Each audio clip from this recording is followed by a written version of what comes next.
Iso e brezave në odat e polifonisë, eventi folklorik I zërave të rinj erdhi sot në edicionin e 4. Grupe popullor të organizuar në rang shkolla shpalosën këngët dhe vallet tradicionale të zonave prej nga vijnë. Përmes performancave, artistët e vegjël treguan se polifonia, kjo vlerë e madhe e folklorit shqiptar, ka marrë zemrat e tyre duke na siguruar vazhdimsinë e saj.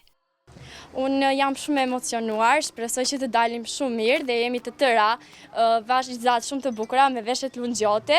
Është një eksperiencë shumë e bukur, shpresoj që ta kalojmë sa më bukur.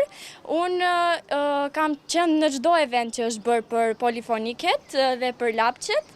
Ka qenë një ndjesi shumë e bukur dhe shumë emocionuese. Në vjet ne kemi qenë pjesë e festivalit këtu dhe kemi sjellë valle dhe këngë të bukura. Është bukur të trashëgojmë traditën tonë.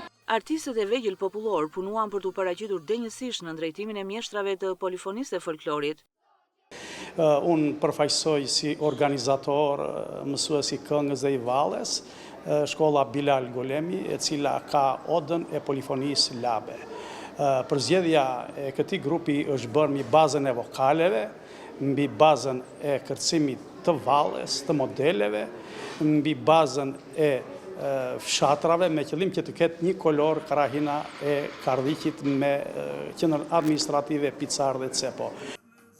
Ky aktivitet organizohet nga Këshilli I Qarkut në bashkëpunim me Zyrën Vendore Arsimore me qëllim transmetimin e ISO polifonisë tek fëmijët.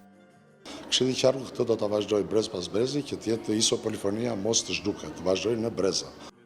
Në skenë u ngjitën fëmijë të moshave të ndryshme, duke nisur nga ata të ciklit fillor dhe deri tek gjimnazistët.